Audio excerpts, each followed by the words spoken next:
is Phoenix Jackson. I'm of the Phoenix Effect, and I thank you all for joining me today for this feature. I have the very talented, very handsome Timon Kyle Durrett here from the hit TV show Queen Sugar, and he's in town in Colorado for the Colorado Battalion, and we are here to celebrate these young individuals as they transition into adulthood. But before we get going with the event, I have a few questions I want to ask you. Okay. First of all, how are you feeling today? I'm feeling good. Yeah? Feeling great. You know, the weather up here being a mile high is it's kind of comfortable. It's all right. It's nice. I'm digging Denver, Colorado, so I'm feeling real good. Yeah, good. Yeah. And you've been on a couple of shows already here. You did Daily Blast. You did Colorado and Company. Yes, Coco. And yes, Coco. Yes. Coco, yeah. And you got to sign the wall, Yeah, the famous wall that everybody loves. Yeah. How was all of that? Was the experience real smooth for you? Did it go well for you? Yeah, it was cool. It was a lot of fun. You know, I do a lot of interviews. Yes.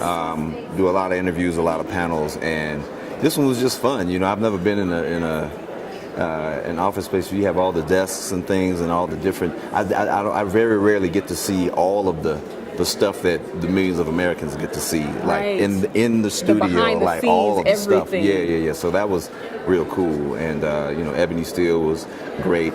Jackie, was it from Coco? Is that her name? Yeah, Jackie. Yes. She was really nice, very seamless, and it was just like, man, that's why I was surprised that the interviews were already done. I kind of went blank. I was like, what, are we finished? I don't remember what I said because it was so smooth. So yeah, it was a good experience.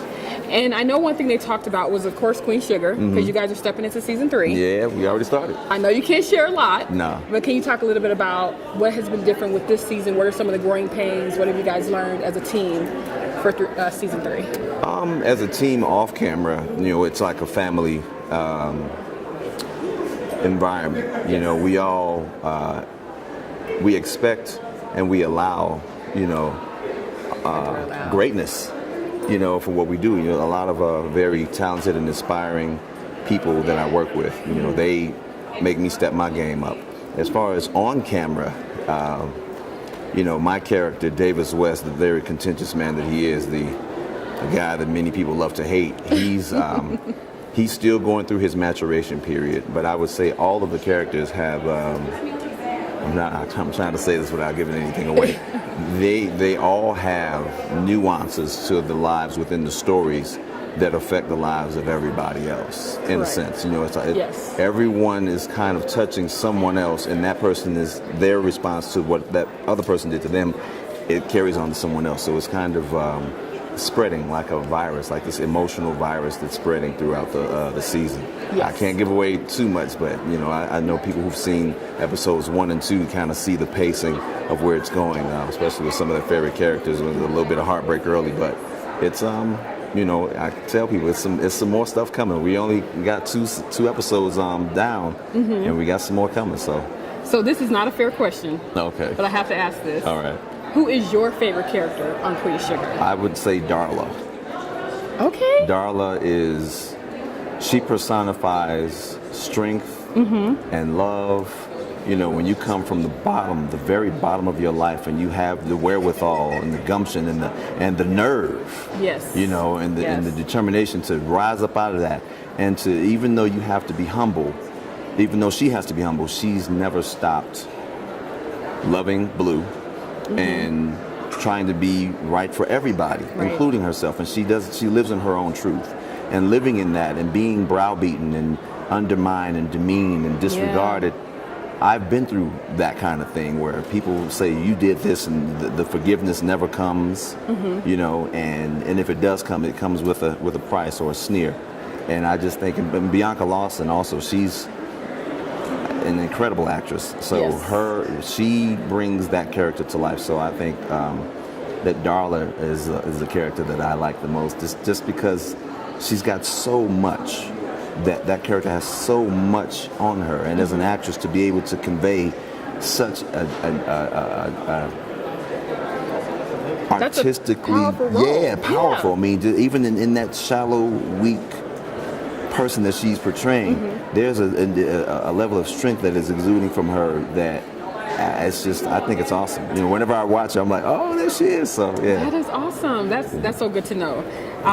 And so, you've done Single Ladies and Heroes and Girlfriends and just different things, different movies. What would you like to do next, or what is next on the docket for you? What's your dream role? I'm a fanatic for zombie stuff, action movies like The Bourne Identity, The Walking Dead. Gory stuff. Gory, but I like it to be 28 days later, like where it's action and zombies and explosions and choreographed driving and fight scenes and things like that. I just want to be able to go, and when I leave set, I want to be dirty and sweaty and tired and beaten up and because I'm always playing these well-to-do, well-manicured, clean-cut bad guys. Yes. I want to be gritty and intimidating, but funny, and like Will Smith in I Am Legend. Yes. Like that kind of thing where I have to train for months and be trained in certain things and what you would really do. I want to be able to dig into that. I'm just fascinated by it. So to be able to work in that world would be a dream job. I tell everybody, Phoenix, I will be an action figure one day. I will go into a toy store. He's like this big, a little mini. He has little a tiny suit me. on. I can put myself in my shoe, But I tell him, I'll go into an aisle and say, where can I find myself? Where can I find myself? I want to do that. So that's what I want next. Even if it's not the next thing, I do want that. And so now, who would you want to do an action movie or a sequence or something with? Who would you like to go in and say, hey, we're going to do this together. Let's knock this out. Will Smith. Idris Elba. Viola Davis. Matthew McConaughey, Samuel Jackson, The Rock. Oh man! I would love to do a movie with The Rock and just go through one of his workout regimens. He has like 9 lives in his life. He's forever living though. Like you may die, but he's gonna live. Beating up giant lizards and stuff. I'm like, dude, I want to beat up a giant lizard and walk away from an explosion in slow motion. But just to name a few, there are a lot of people that I would love to work with. That I've watched for years and years. Some people they may not know the names, like Jeremy Renner.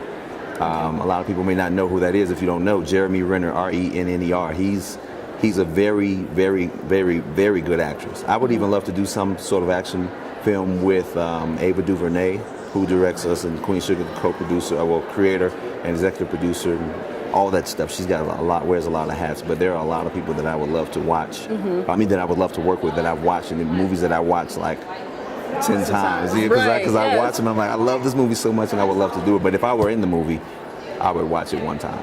Okay, I'm gonna switch gears just for a second. Okay. You wrote the book, Who the Hell Do I Think I Am? Yes, I did. Very compelling title. People can find it on Amazon. Yeah. And they can go to your website at timonkdurrett.com and purchase it as well. What is next as far as you being an author? Because many people don't know that you're multifaceted. You're not just an actor, but you're a visual artist. Yes. You're an author.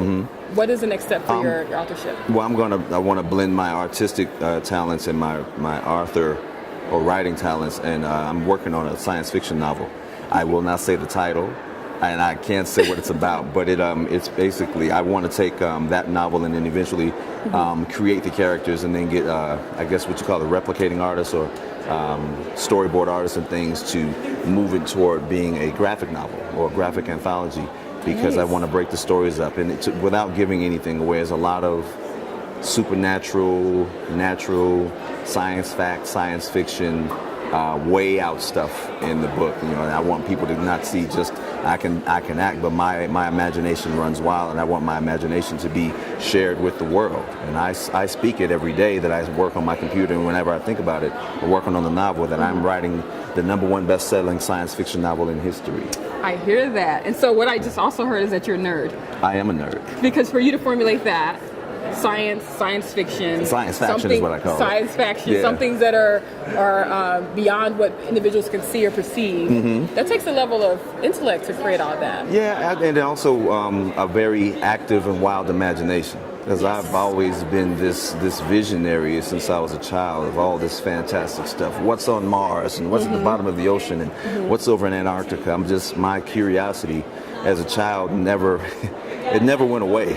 Right. I still have it to this day. That's a beautiful thing. And I think that being able to share like the intellectual side, like the social intellectual side with Who the Hell Do I Think I Am, but also with the unnamed title novel that I'm working on, I think that's something that, I know it's something that people will enjoy. Just because I know that the way my mind works, I think people are like, hey, this is different. This is a little crazy. This is different. Yeah, yes. I think crazy and different are kind of, coming along, and I want to be able to, come in and share what's going on in my brain with the world. I love that. Yeah. Well, I thank you so much. Thank you for having me. Thank you for being in Colorado. Appreciate it. Thank you for joining us for this great event. Oh, yeah. I know you're going to have a great time. Yeah. And I look forward to reading the Unnamed novel as soon as it hits the ground. I'll make sure you get a signed special edition copy. Yes, thank you. Yeah. And again, this is Timon Kyle Durrett. He plays Davis West on Queen Sugar, and he has been involved in many things, not just an actor, but also a visual artist, an author. You can get his book, Who the Hell Do I Think I Am, from Amazon or at timonkdurrett.com. Yep. And again, this is Phoenix from The Phoenix Effect, and I thank you for joining me. This lady's awesome, y'all.